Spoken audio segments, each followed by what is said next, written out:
Welcome back. We're in Genesis chapter 9, verse 25. Let's go. All right, before I start, I've got to mention this. There's been few times, if any, maybe none that really come to my mind right now when I'm going through a verse and we have like a event, a cultural event, if you will, that just applies so perfectly to what we're studying. And we're going to see that today in chapter 10, verse 2 in a minute with regards to Russia. So hold that thought. We're going to get to it. I promise you'll want to listen to this. Verse 25. So this is after Noah got drunk, went to bed naked, and woke up, and he's ticked off. And it says, verse 24, so Noah woke up from his wine and knew that his younger son had done to him. Then he said, cursed be Canaan. And I think what was happening here is that Noah saw that Canaan was making poor decisions, and so he was describing how he saw the future with regards to Canaan and Canaan's bad decisions. If that's the case, then it turned out to be accurate, right? Because Canaan turned into the people group of Canaanites, and they turned out to be awful, evil, idolatrous people who hated God. Take note that later in Exodus and Deuteronomy, God warned the Jews not to compromise their godly ways by being drawn into the Canaanites, by being drawn by the Canaanites to commingle with them and to be unequally yoked, etc. Now, the descendants of Ham, they're called the Hamitic peoples. They include the Babylonians, the Assyrians, and Egyptians, who implemented big ideas and advancements for the society, yet they failed at the most important idea. We mentioned that yesterday. Think about this. The descendants of Ham, and that included Canaan. But we also have the Babylonians, Assyrians, and Egyptians. Those are three civilizations that hated and tried to destroy God's people. How? The Egyptians put the Israelites into slavery for a really long period of time. The Assyrians conquered the northern kingdom of Israel, at the time called Israel. And then the Babylonians conquered the southern kingdom of Israel called Judah. And I mean, this is where it all started. So Noah was right. And we want to divide. I can't remember if we talked about this yesterday. I think we stopped. Pardon me if I'm repeating myself. But let's dive into the word Canaan and the land of Canaan and the Canaanites, because it can be confusing. Canaan, C-A-N-A-A-N, he was the grandson of Noah.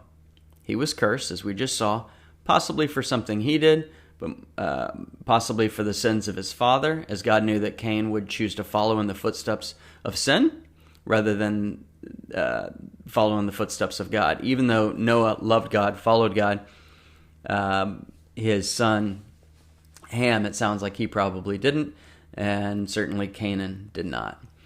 The Canaanites were idolatrous and superstitious. We see that in Deuteronomy 20:19, and God warned the Israelites, check this out, to not follow in their footsteps. We see that in Deuteronomy 18 and Leviticus 28. In other words, God was telling them that they should not blend in and live like them. Why? Because when they try to blend in, or when we try to blend in, let's put this in our terms today, let's apply it. When we try to blend in, we end up looking more like the world and less like Jesus, right? That's why God tells us not to be unequally yoked. Because if we marry an unbeliever, for example, there's a strong probability that the believer will start to look more like the unbeliever over time. And it completely taints the believer's ability to raise their kids in a Christ-centered home. Right? So you've got two people, a believer and an unbeliever. And more often than not, I would say that the believer tends to look more like the unbeliever than the unbeliever tends to look more like the believer and come to Christ. Sometimes an unbeliever comes to faith through their believing spouse, but I'd say more often the believer just gets watered down and walks away from God, or has this weak relationship with God, if any, because of their unbelieving spouse who encourages them not to go to church and not to open the Bible and not to pray at meals and not to raise their children with Christ-centered focus and all that stuff, right? You get it. And the same is true of partnerships in business. I think the same principle applies there. When people come and seek my advice on partnering up with someone in a business deal, I say, well, you think about it like marriage, right? You can get a divorce in business. You don't want to get a divorce in marriage, But you can get a divorce in business, and they usually do end up in a divorce because partners usually don't get along and there's something that goes wrong.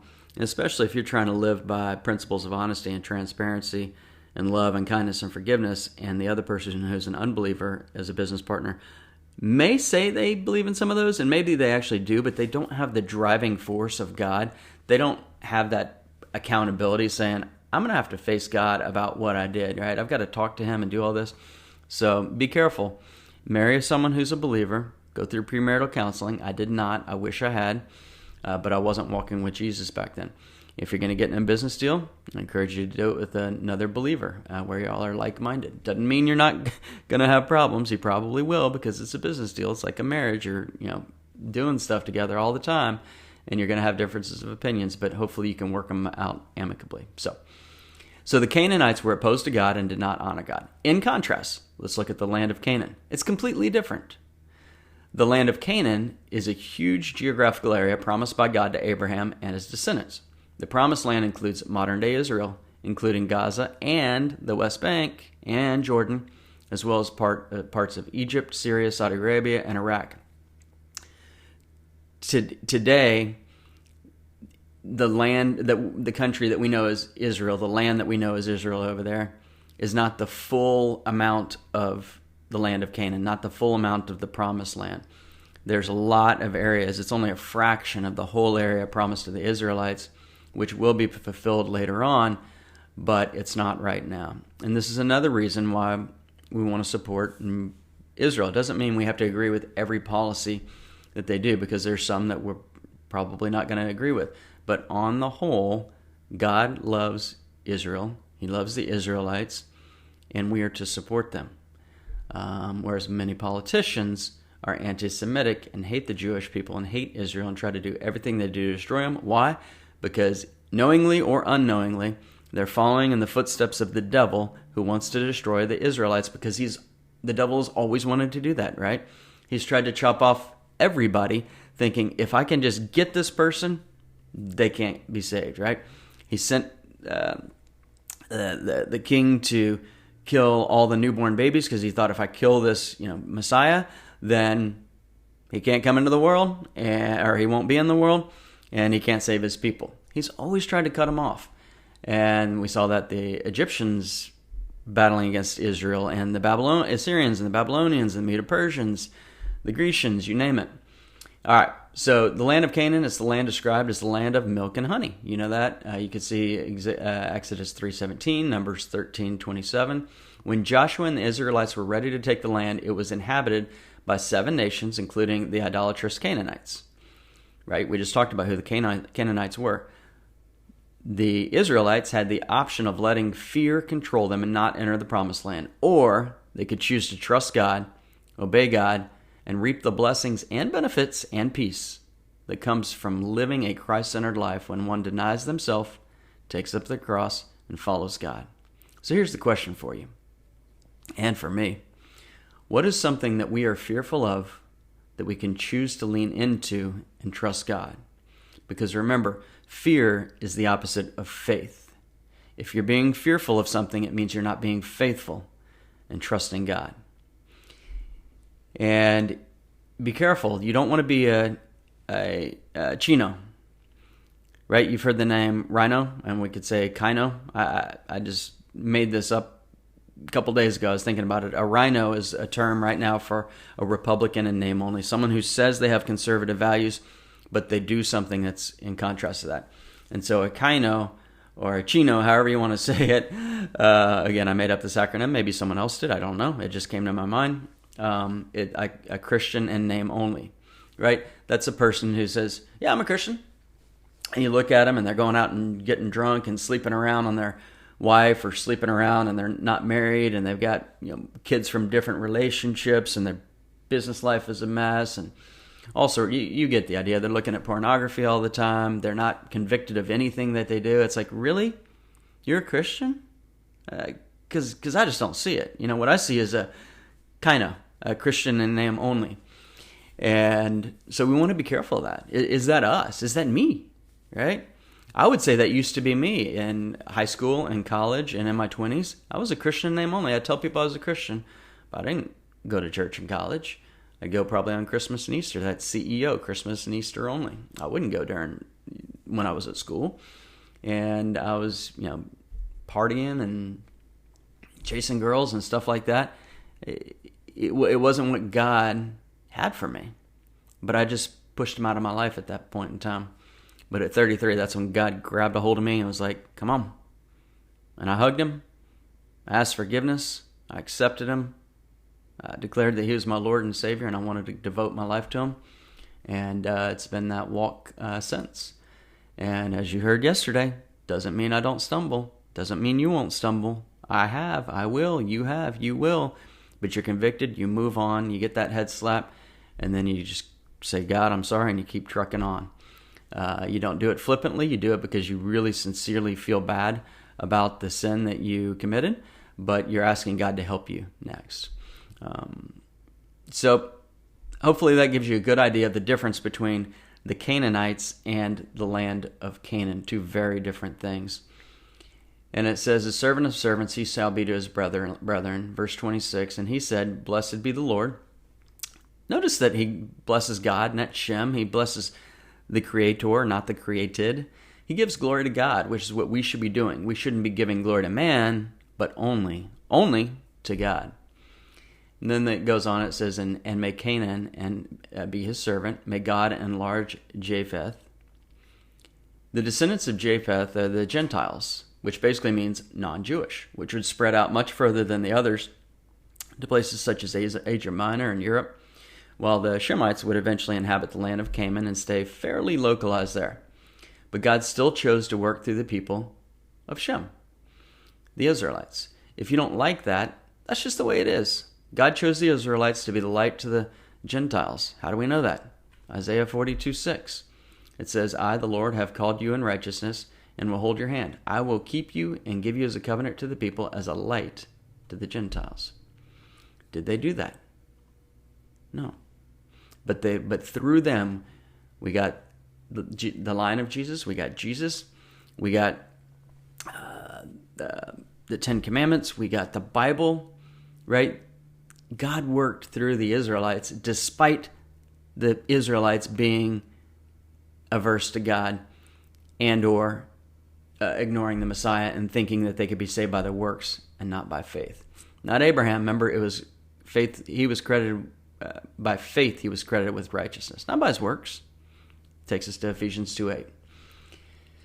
It says, may he dwell in the tents of Shem. It's through the Israelites, we talked about this, the descendants of Shem, that we would get Jesus and the Bible. And it says, and may Canaan be his service. 28, and Noah lived after the flood 350 years. So all the days of Noah were 950 years, and he died. Noah lived a long time, right? 950 years. His actions spoke loudly by building the boat and being a godly man, husband, and father. There's only one recording of him failing, which is when he got drunk and naked. That's important for you to remember, to give yourself grace when you screw up. Not to dismiss it, but to learn from your mistake and then continue onward to glorify God. And also be mindful to give grace and forgiveness to those believers who may offend you, because just like you, they're not God, and therefore they will screw up. Remember that once you're born again, life is still a series of new beginnings. Each time you screw up, just hit the reset button. Get your thoughts straight and focus on God. In our house, especially between my wife and I, when we have a disagreement, we apologize and ask forgiveness, and we grant forgiveness to each other. And then we will commonly say this, can we start over? And we look at each other. I'll say, can we start over? And she'll say yes. And then we just start over. It's washed away. We don't even think about it, go back to it. We just carry on, start laughing and having fun again. Because that's what we need. We need a reset button. We need to start over continually. Every day. We wake up, it's a new day. And then when we sin, let's wash it clean. When we get in a fight, an argument, do something, ask forgiveness, forgive, and move on. And 10:1, and I'm just going to get through this second verse, not even completely, just so we can get to Russia, since I already brought it up. Otherwise, I could have done it tomorrow, but I let the genie out of the bottle. I said genie. We're about to talk about genealogy.